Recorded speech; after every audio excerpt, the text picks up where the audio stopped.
nothing like talking about a Christian movie and what pretty much looks like hell. I like too that for this movie we're not going to get cold in the car talking about this. It's not worth it. It's not worth getting chilly over. However, this movie, oh my god. So we haven't talked about it. No, we haven't yet. So there's good news and bad news. The good news is it is better than Faith Under Fire. The bad news is it's better than Faith Under Fire. But not much better. No, not much. But I think you probably enjoyed this more than I did. This is my new favorite director right now. No, I agree. I want to see anything this guy does. I know. But for this one, maybe Faith Under Fire, just hyped me up a little too much. For this? Yeah, because I was like, oh, I can't wait. Just as soon as it starts, it's like, oh, this is more competently done. God damn it. But there's still a good 20% of this movie that is just hilarious. Yeah. Right on Faith Under Fire levels, The Room and everything. It's so funny. There's maybe 10% I could take legitimately seriously, which I was surprised by. I'm like, oh my god, there's actually about 10%. And the rest of it had like a 90s film of the week, television film of the week feel to me. It was a little dull and kind of dragged and stuff, and I was just waiting for those little nuggets of hilarity where someone just says something that's like, okay, so in a 60-year-old white man wrote for that gangsta black guy, right? And the teenage girls. And the teenage talks and stuff You like got a boyfriend and he's a football player? I'm jelly. OMG. Yeah, what else? Always on their phone. Yeah, always.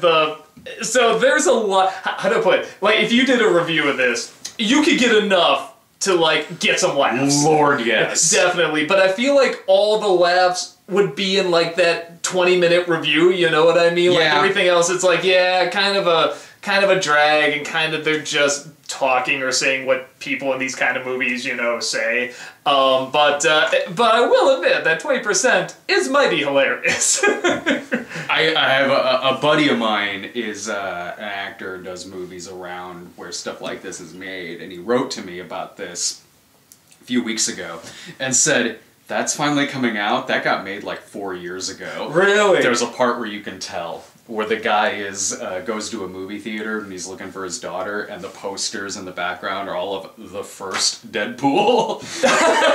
I'm surprised they couldn't.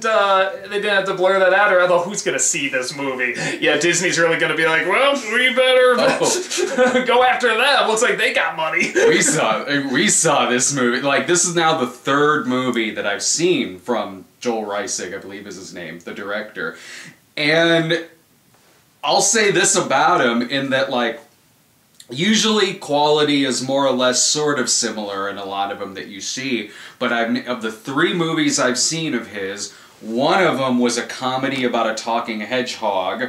The other one was Faith Under Fire, the unintentionally funny religious grief movie that you and I watched, and now this one, this thriller about sex trafficking. I'm like, well, he's versatile. He doesn't have one type of movie. Well, let me ask you this: in the Hedgehog one, did that have a religious lean to it as well, or no? I don't think so. I'm actually, I don't know the word's impressed, or I don't know, but I'm, I guess surprised is the word, that the religious talks in these movies do not take over everything. I mean, for something called Faith Under Fire, be like, oh my god, all of this is going to be, God's not dead or something, wagging the finger. Yeah, it didn't go the full war room.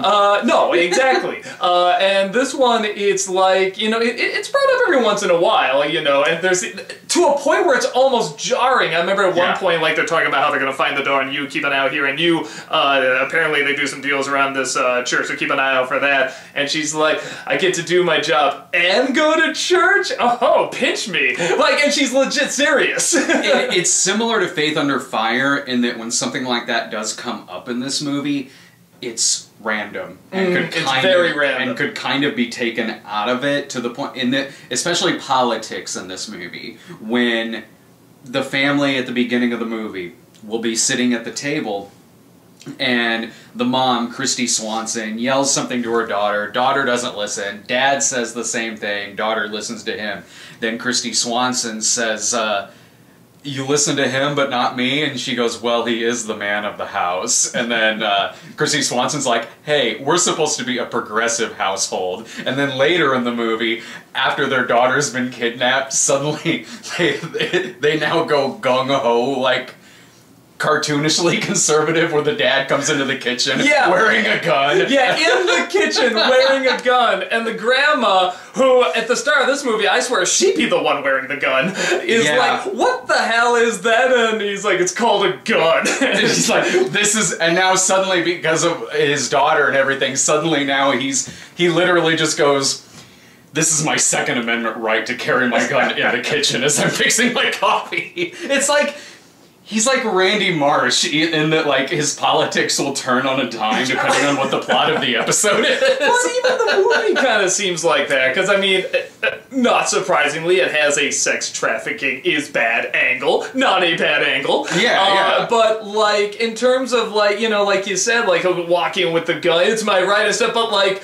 the grandma and the mother are like, are you insane? You know, kind of thing. And then, like, you see a scene later where he's pointing the gun at his head. And I'm just like, is this a pro-gun movie? I don't know what this is. Because, alright, now the plot of the movie is that this 16-year-old is kidnapped and is sold into sex slavery and pimped out all across Detroit, from everything from just some sleazy rich guy in his mansion to a frat party. The squad that's put in charge of finding her is this team of private investigators led by Dean Cain. What was hilarious to me about that part where the dad drunk dials him and is like, you're gonna find my daughter, and puts a gun to his own head. Yeah, and then not telling him that he has a gun to his head, just like, you better say the right thing or I'm gonna blow my brains out, pretty much. That's because you can tell that probably wasn't originally written like this, in the sense that I think they only had Dean Cain for a day. So there are so many scenes where it's the squad dealing with the family face to face, and Dean Cain... You're right, they almost never... I don't know if they ever have any face-to-face interaction with him. Towards the end, when they storm the house that the daughter is being held in, the dad is with them. Which, how the hell did that work? Just, oh yeah, we're gonna go get this guy, we got the, you know, the vests on and the guns ready to go. Hey Pop, why don't you tag along? And guess who the first one to get shot is? Yeah. But he's also the one to take him down. Yeah. So with a shot arm!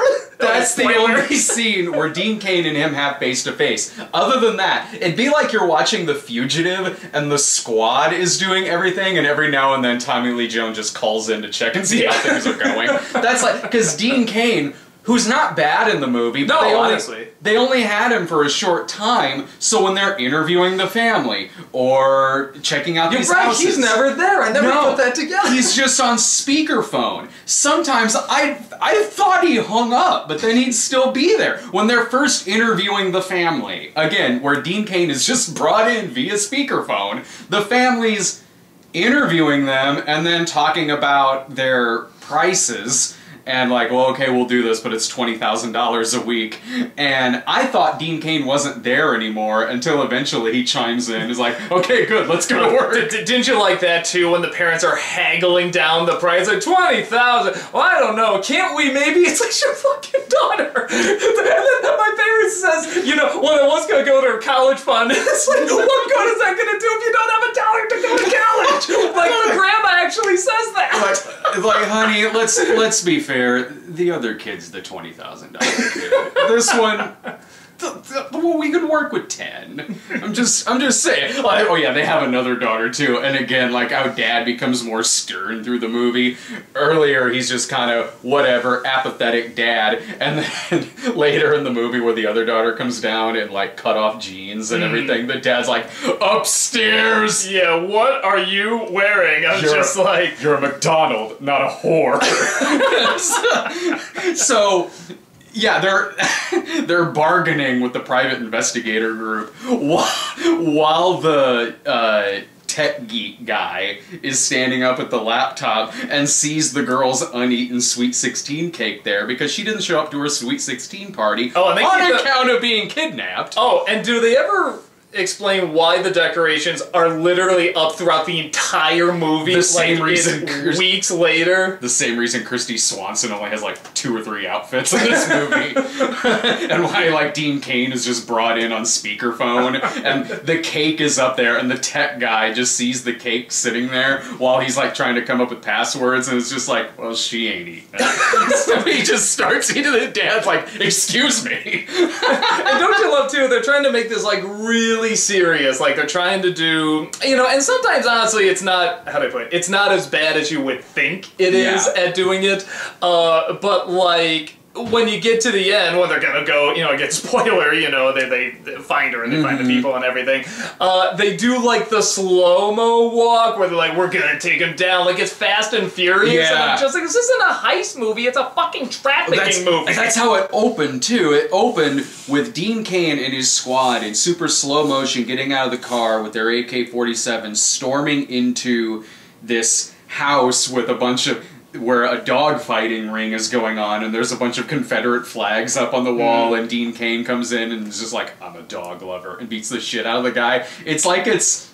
the same opening scene as Ace Ventura: Pet Detective, only if Ace just stormed in with a gun and beat the shit out of the guy for stealing a dog. Because the team was hired in the movie to find this rich person's dog that was kidnapped by a dog fighting ring. And later when they're going up in super slow motion and just kind of speaking in action movie dialogue with each other, which is hilarious because the way that the daughter gets found in this really isn't because of the private investigators or the dad or anyone else. It's because of a vigilante church group.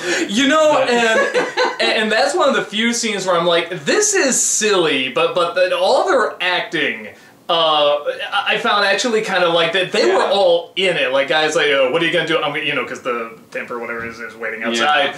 And, you know, he said, I'm going to go out there, I'm going to film. He's like, it's a good way to get yourself shot. And he's like, if the Lord wants me to die now, that's how it's going to be. And it's so stoic, but so bizarre. I was weirdly invested. And he goes out there with the phone, you know, gets like, shit. And he backs up and he's like, that's right, you never come back here. We will always be here. I'm like, this is so bizarre. I want the movie to be about them. And he says one of my favorite lines in the movie, too, which is, if you come back here, I'm going to forget that I'm a preacher. Yeah, that's right. That is my second... Father, kick your ass. Yeah, and it's like the only scene this group is in. And like, all of this is so bizarre. This had them getting found really didn't have much to do with the main characters in the film. It's from this random side movie for 5 minutes in the film about a vigilante, like, Southern Baptist church. And even the girl they brought in, like, she had kind of a Stockholm thing, like, no, I can't leave. You know, Dad, she, like, calls the guy in charge, Daddy, I gotta find Daddy. And I'm just like, this 5 minutes is a million times more interesting than the family who has, like,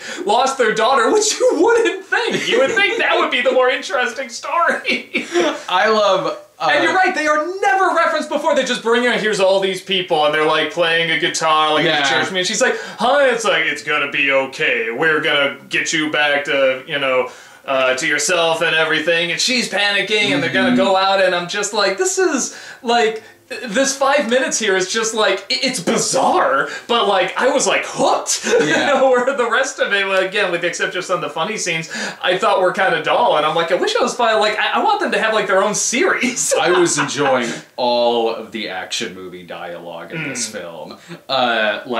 Because even they have action movie dialogue. Dean Cain certainly does when they're like, I don't know, I think you should get some sleep, Captain. And he goes, I'll sleep when I'm dead. Until then, bring me my coffee. And shit like that. I love how they shot a lot of Dean Cain's stuff so fast that at the beginning of the movie, he gets a file from a kid that they found dead. And what this file is, since I guess they put it together relatively quick, is it's just a picture of a kid with a post-it note on it. Found deceased. Deceased! And then when Dean Cain looks up at a picture of himself with, I think, his own kid, it's just scotch taped to his window. I was loving shit about that. The other thing I love is that I almost thought they just accidentally played the same scene twice, because during that scene, you know, I think the tech geek comes in and is like, it happens, man, you know, it's part of the job, this is how it is, and he's like, yeah, whatever, and then maybe a half hour later, almost line for line, they say the same thing. I guess I guess it was like one of the girls was found or something, or it wasn't the one they were looking for. Almost line for line, the guy says the same thing. It happens, Chief. It's part of the job. We just move on. And I'm just like, you just said that like a half hour ago. Because this whole group are basically slasher movie characters, right down to the weirdo tech guy who, if this were a 90s movie, would be Jamie Kennedy playing this part. The tech guy who's sitting there being a smartass to their sidekick, who's the big black dude whose name in the movie is Biggs. Yeah, and he keeps correcting like his grammar and stuff. He does. Like that. He's like,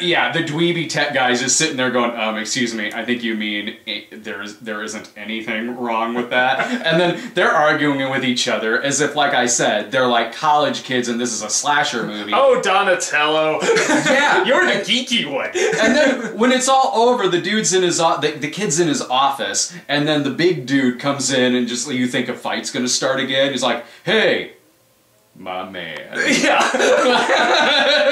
He's like, you know, you did good. And it's just like, wait, what? Yeah, he's like, do anything yet? Hey, listen, you're doing alright. Yeah, that was... like he's gonna toss him a jersey or something afterwards. The characters in this movie are when you're parodying something like this. The way that... They feel very Naked Gun-ish. Yes. Or like when it's the pimps with the hose, they're talking like an episode of Futurama where Bender becomes a pimp, and this is how he's talking with his girl. So they're in this basement, this pimp daddy is in there saying like, alright you hoes, get in your damn cages. And they're sitting there like, no daddy, we need our candy, daddy. He's like, I'll give you your candy, woman, get in your cages. Oh no, we need our candy. And then they're sitting there like... That's not an exaggeration, by the way. In fact, you might have done even better than how even more convincingly talking in this. My favorite line in this movie is when there's the new girl who's our main character, or the one who's been kidnapped, and she's in there, and suddenly like one of the other hookers is jealous that Jelly now that Pimp Daddy is showing more attention to the other girl who's been kidnapped and he has to get hooked on drugs. She's in there like, am I still your favorite daddy? And he's sitting there and he goes, you is. And then he flips the other girl's hair and just goes, you all is. I'm like, this is, wow. Just, it's like movie dialogue filtered through one of those stupid, like, grammar generators that you find online. It kind of sounds like, remember in Weird Science when is the Anthony Michael Hall? Oh, like, yeah. Spends, you know, he like... Give me the keys! Yeah, he hangs out with some black people for a night and suddenly like he thinks he's black and he's talking black. It's like that except with actual black people. It's really bizarre. They were my favorite characters in this movie. It's like, you find out he's doing this because he takes his grandma to church and then gives her the money that he makes off of sex trafficking. And she says to him, she goes, so did you enjoy church? And he's just like, it's like... You know, part of it is, too, because I'm watching this and I'm saying, like, because everything you're putting out, you're totally right about, like I said, if we did, like, a review of it, we'd have enough for a review. God, yeah. There are some things, you know, it's funny because I talk on and on about how, you know, like there's no, just me personally, this is me, I don't think there's any subject matter that can't be joked about if you do it right, or you do it in a clever way, or even a shocking way. There's a smart way to do it. But there is some stuff that, like, when I see it, I'm just like, I'm not gonna say, no, you can't talk about that, but it's like, like it does kind of get under my skin a little bit. Yeah. One is school shooting, so I'm glad I didn't see that one movie. Oh, Run, Hide, Fight with you. And I trust you when you say it's entertaining, but it is one of those things, like, that's just me personally. Oh, I get it. And like, it just kind of gets to me. And another is, like, sex trafficking. So, like, even in those scenes which are like you said, they're talking pretty funny. And stuff like that. Like, even if it gets like the tiniest bit, like, that gets me thinking about it at all, I'm like, that just puts me like in the wrong mood, you know? Yeah. Which I know it's the intent of this movie, but let's be honest, we watch these movies for a good laugh. So, and there definitely are some to be had in this, but, you know, it's one of those things. I guess kind of like what you were saying with Rob about the school shooting one, you were saying, like, you know, if that's something, if you watch this trailer, you're like, I'm not gonna like that, it's bad taste, don't go see it. I'd say the same thing about this. Like if hearing that word just conjures up these images that you don't want to think about and stuff, I mean, it's like, I wouldn't advise this. That said, if you can put that aside, you know, and it's not one of those things that, like, you know, irks you and you can just watch a movie that does not do it well. It doesn't do it well, and it does it in a relatively funny way. Run, Hide, Fight was a much more competent movie than this. A lot of the humor I was getting from this was, again, the really cartoonish-ass dialogue, but also the tone. So not only does it have dialogue that again is straight out of a parody. Usually when you'll see a parody movie and there's montages, the lyrics of the song that's playing is like singing to the exact T what's going on. Like Basketball had a gag like that. This does that too, and it has an opening credits where, again, the opening credits are like a stock thriller that you're watching. There's this rap music playing where they're like, buy, sell, trade, and shit like that, and then immediately it cuts to, like, I sat on the remote, and a totally different song. It does it twice, doesn't it? In the opening credits. It does this, like, generic kind of country song you would hear if you're watching like a Hallmark movie or a religious melodrama. Like, and it's not like it cuts to inside the house of like a country family or something. It's like still showing the city. And suddenly it cuts from like a rap song to a country song. Oh, and then it has these endless montages in the movie where when she's been kidnapped and she's been missing for a little bit, Dad's going around putting up flyers. It's spliced in there with, you know, her being fed drugs or candy and all of this shit. And the lyrics to the song are literally singing like, she's beaten, she's bruised. Yeah. And it does that later on in the movie too when I got it in here somewhere. I think turns out there was a lot of notes I wrote on this movie. It does it later on in the movie too, where where Dad is sad or something, and it's just singing a song where literally the lyric is like, letting go, yeah. Well, Dad's again like, I don't know, getting drunk and drunk dialing Dean Cain. Well, that's the other thing too. Like, I guess this was kind of like this with Faith Under Fire too, where some of the performances actually aren't that bad, and they're doing Dean Cain. I thought the mother was pretty Kristy good. Swanson. So some of the, you know, again, that church group that saves that girl, and I'm just like, God, I want to know their story. I just want a reality show around these people. And they're only in it for like 5 minutes. But then that's just in such contrast to people like the father, you know, or, you know, the pimps, you know, and stuff like that. Or the one of the Golden Girls, pretty much, as the grandma who gets like one-liners and stuff like that. It's like, oh, that's our spunky grandma. Or when there'll be serious stuff going on in this movie. The plot itself is very serious, but there was never a point where I'd even come close to taking it very seriously, or let alone being disturbed by it. No. Because, again, when the cops or when the private detectives are there with the family, and this is like a serious emotional scene, very dramatic, Kristy Swanson says, is talking about how she found out her daughter just started seeing some guy, and they say, how did you find out about that? And Kristy Swanson goes, oh, I heard it from my best friend, who is also the mother of my daughter's best friend. Yeah, that's right. Is that a Ferris Bueller reference? Like with Kristy Swanson's character from Ferris Bueller? I hope it is. I know, I didn't remember that line like in Ferris Bueller, but I'm like, oh my God, that'd be amazing. Yeah, I'm like, did you just drop a reference in this kind of serious scene. Just because it's about sex trafficking doesn't mean we can't have it. It doesn't mean we can't think of Ferris Bueller. Like, that's a really good movie. Like, that's what Ferris Bueller was missing, trafficking. Yeah, it's the only thing he didn't do that day. Go out and kidnap someone. And then, my favorite side character in this movie was the principal, who was in one scene. And do you remember when one of the guys on the squad was going to the high school to talk to her friends just to see if he could pick up any information? And the principal that's right. And he starts yelling at the guy and like kicks him out. He's like, "Hey, I'm trying to find this missing girl who's one of your students." And the guy's like, "Yeah, whatever. You're disrupting class. Like, just get out of here and stop talking to my students."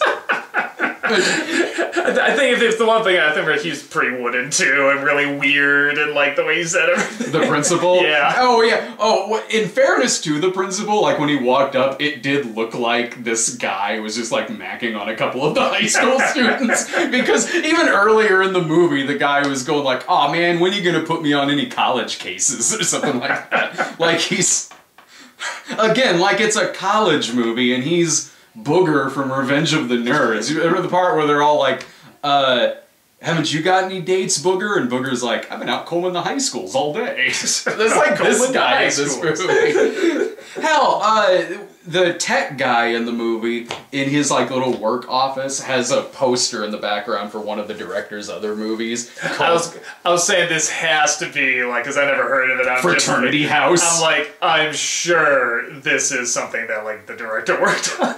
It is. He's in it, and I think he wrote it. I don't know if he directed it, but I suddenly know a lot about this director. It's my new favorite director. I gotta find out everything. I was gonna about say, him. honestly, I don't know. I'm down for mine and see that terrible hedgehog movie because they are pretty entertaining. That one was. That was a tough one to get through. Yeah, it was. That's rough when the hedgehog movie is tougher to get through than the sex trafficking movie. The one thing that was hard for me to get through with this, even though all told, overall, it wasn't, because I was pretty fascinatingly entertained by this, but it is too long. This thing should be like 90 minutes, and it's like an hour and 50 minutes or something like that. And there are... Yeah, there was a point where I think I checked to see how long it was going. I was just like, oh my god, there's like a half hour of this left? Oh, yeah. They should be wrapping this up. Oh, no, there's still 30 minutes, and there's so much where you could see that it could be... Like you were talking earlier about some scenes where the dialogue kind of just sounds like they repeated it, yeah. Yeah, it repeats itself, and there are long montages in this movie. And there doesn't need to be, because if you take all that stuff out, you still got a 90-minute movie. And for us watching it, I mean, the fun is hearing the dialogue and the interactions and stuff like that, and you're right, I think the most boring stuff was the montages, and there are a lot of them. Yeah, because I was thinking, like, that was fine. Like, what was boring about it? Because I remember there were a lot of boring scenes, and it's like, I think you're right. It was these montages, and they played these songs, and sometimes cut halfway in between and switched to another song for reasons. Yes. I know, get back to the hilarious stuff, like the Sweet 16 party being ruined because the daughter's kidnapped, where they're all sitting there like, where dad is going, well, I guess you all should leave. My wife's a little upset right now. This dad sucks. He doesn't get it, man. He used to be cool. Weren't you young once? Didn't you kidnap girls once?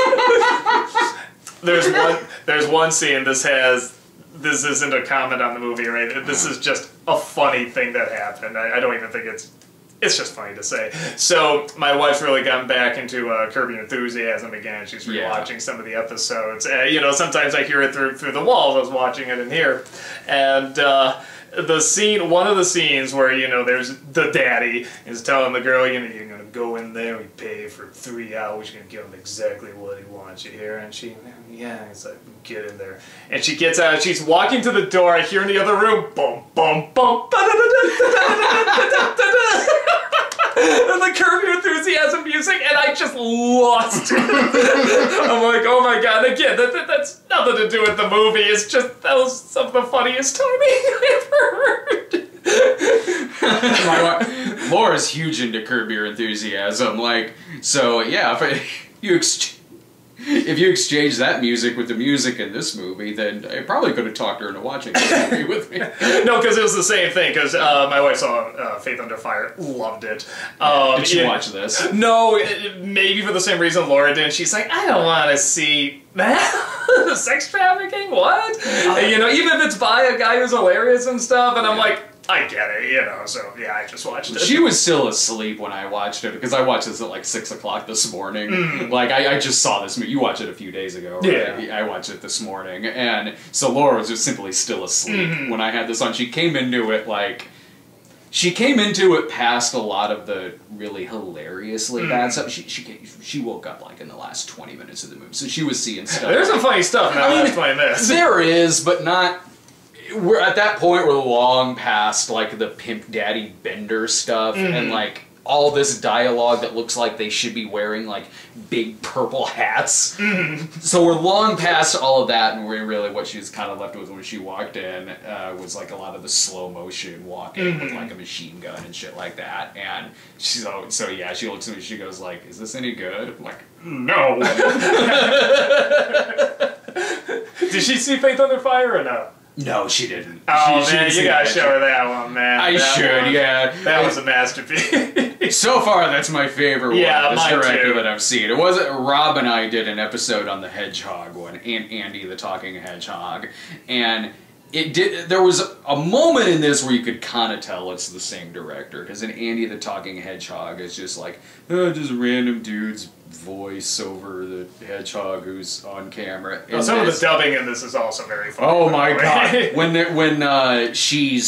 the girl is texting or Skype chatting with her, or she's IMing with the guy who turns out to be a sex trafficker, it's just. Sometimes when you see a scene like this, they'll put like the text on the screen, or you'll hear some like kind of like inner monologue or something like this. It just felt like a couple people just describing to you off camera what the conversation is that you're watching. My favorite in one of them when they bring like, you know, the girls in, you know, to be put in their cages. You know, it's like, you know, I can't just say, yeah, you know, go sit down, get that. And then just, I don't even know who this woman is. I just hear a woman off camera say, you know, come on in, sit down. I was just like, sounded like she was in the room for a second. There's a lot of scenes like that. You can very clearly tell when it's dubbed. What grade would you give this? I mean, a D-. Probably. I mean, okay, so for entertainment, I would probably give it a C. Because there is some stuff that's very funny. I do not think it's as funny as Faith Under Fire. I thought that was more consistently funny. But there is enough stuff that I'm like, okay, like that's a passing grade. There was some stuff of value that made me laugh and stuff. In terms of like just a movie in general, it's like, okay, it's got its heart in the right place and wants to not have sex trafficking continue. You know, it attempts to show it seriously. It does not do it in a very good way, but it just does it bad. So, you know, D-, I guess. Alright, I gave Faith Under Fire an F, just purely for entertainment value. That was an A+. Yes.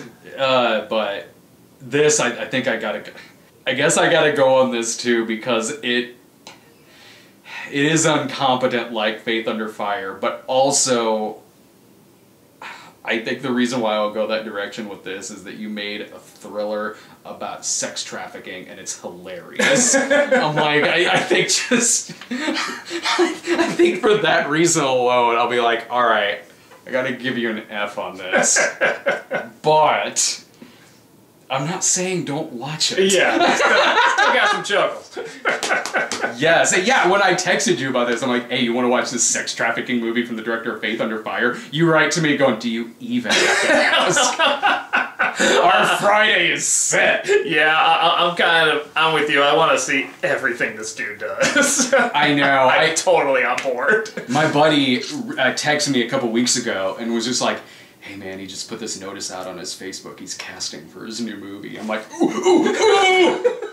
But I'm like, I couldn't go because it was like, but I'm casting for my new movie. Auditions are in 2 hours. I'm like, oh. Oh man, I wanted to be Pimp Daddy #3. I got the voice down. Also, it's in California. Like I care. I'll go out there. Oh yeah. Take it right now. Pop a couple Xanax, get on a plane. I'll be fine. I'll call Laura when I land. Where are you? Oh, I'm in California. What? In it's for the guy who did Faith Under Fire. It's like, oh, okay, fair enough. You'll understand when you see the movie. This is gonna be my big break. Alright, well that was Trafficked. Trafficked, and it's kind of like it's Trafficked, a parent's worst nightmare. Yes, that's right. Because it took me a while to find this on Rotten Tomatoes. Because under Rotten Tomatoes, it's under parent's worst nightmare or something like that. Okay. Which looks like another case where you would be the only critic on there reviewing this. Maybe. Oh, somebody else did review Faith Under Fire, really? So now I'm one of two. But Did they that's like still no. I didn't have to bring it to a 50%. But it is still a very exclusive club, so I still feel very honored. Oh yes, yeah. These are someone put a thing on Twitter the other day. They go like, "What's your biggest like movie flexes?" Where you're like, "Haha, I saw that in the theater." People are listing like mainstream stuff. I'm like, "Oh no, man, no. It's top 3. It's Oogie Loves, Kirk Cameron Saving Christmas, and Show Dogs." Only I saw this in the theater. The day will come. I really do want to see this. I know. I want to see this guy's movies on the big screen. So do I. Holy I've never crap. wanted to see something that should not be on the big screen on the big screen. The best part is We would be the only ones there. Trust me. that would be Makes the it absolute even best better. part. Yes. Thanks for watching, everyone. See ya.